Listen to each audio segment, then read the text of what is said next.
কি করছিস রে? আইকানি রে। আমরা এই দুজনিতে পুঁতবো আর মুনিশ করনি? না রে, দুইটাই পুঁততে হবে।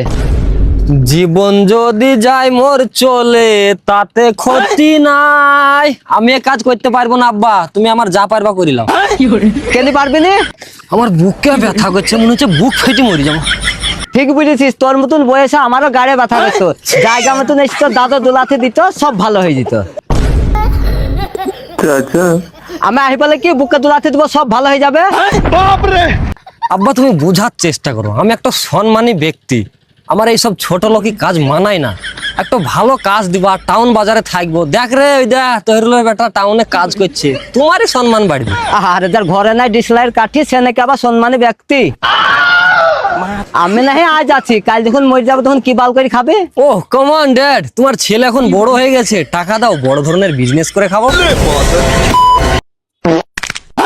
লাউ লিবা গো, লাউ বড় বড় লাউ। ও বৌদি লাগবে লাউ, লি যাও, একবার খেলে ভুলতে পারবে না, বারবার খাবা।